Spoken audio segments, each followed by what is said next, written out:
है। बाकी आप रेगुलर अगर स्मोकिंग स्टॉप ही कर दोगे तो हाँ, तो जरूरत ही नहीं पड़ने जरूरत ही वाली नहीं है पड़ेगी उसकी। ना, वो ज्यादा बेटर है। हाँ, क्योंकि उसका कहीं ना कहीं और भी इम्पैक्ट आता है ना, जैसे गम्स पे आता है। Hmm. Gums is a very important part of teeth, hmm. क्योंकि गम्स से ही सारा नरिशमेंट दांत को मिलता है। हम्म। अगर आप स्मोकिंग कर रहे हैं, आप अल्कोहल ले रहे हैं, तो वो गम्स रेसिड हो रहे हैं कहीं ना कहीं, उनमें भी जो ब्लड सर्कुलेशन लेवल होता है वो आपका मिनिमाइज हो जाता है, बहुत श्रिंक हो जाते हैं गम्स, तो वो कहीं ना कहीं आपको इम्पैक्ट करते हैं।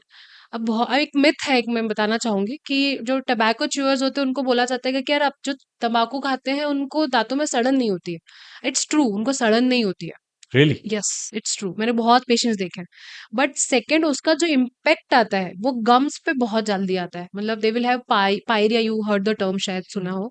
तो उनके दांतों के आसपास का जो बोन का लेवल है वो बहुत कम हो जाता है, और वो उनको बहुत समय के बाद से पता चलता है, अराउंड मोर देन 15-20 ईयर्स का यूज करने के बाद पता चलता है।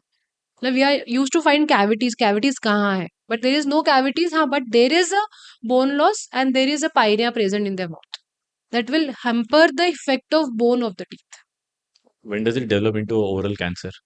इट कन्वर्ट्स, मतलब बोल सकते हैं कि that that particular thing is not convert into cancer. Small kind of ulcers हैं, कुछ वाइट लीजन्स हैं जो आपने इग्नोर कर दिया है, आपने विजिट्स नहीं करी हैं, और आप कंटिन्यू उसी पर्टिकुलर साइड पे, जैसे टबैको च्यू करते तो वो एक ही साइड पे रखते हैं, राइट। तो उस पर्टिकुलर एरिया पे क्या होता है, ब्लड सर्कुलेशन आपका मिनिमाइज हो जाता है, तो वहां पर क्या होता है, नेक्रोसिस होना स्टार्ट हो जाती है, दैट कन्वर्ट्स इनटू कैंसर। इसलिए आपका रेगुलर फॉलो बहुत जरूरी होता है, एवरी 6 मंथ्स में।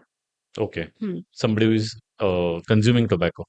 हाँ, exactly, not for them, it's for every one actually. Everyone? हाँ, every 6 month you have to go and just go for your follow ups. Normal case में नॉर्मल डेंटिस्ट के case पास में। जाना ही चाहिए हाँ, हर 6 महीने में? Yes, every 6 month regular visits are compulsory, क्योंकि अर्ली स्टेजेस में आपने प्रॉब्लम डायग्नोस कर लेना। अब जैसे आपको मैंने कैंसर का बताया, हम्म। अब एक छोटा सा भी कल्सर है, तो अगर वो अर्ली स्टेजेस में रहेगा तो हमें पता चल गया, तो we can treat him on that particular part.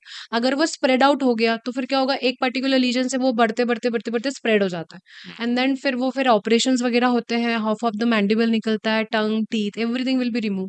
देखा होगा आपने, पीवीआर जाते हैं तो लगते ही हैं फोटोज एंड ऑल। लगते ही हैं, राइट राइट। सो उसमें हमें कैंसर की पूरी सेल्स निकालनी पड़ती है। अगर आप छोटा सा भी पार्ट है तो कि वो बहुत जल्दी स्प्रेड होने लग जाता है through your lymphatic drain and everything. तो इसलिए पूरा पार्ट अपने को निकालना पड़ता निकालना है। अगर वो छोटा सा पार्ट होगा ना तो वो छोटा सा पार्ट ही रिमूव करना रहेगा। इसलिए every 6 month visit is compulsory and mandatory.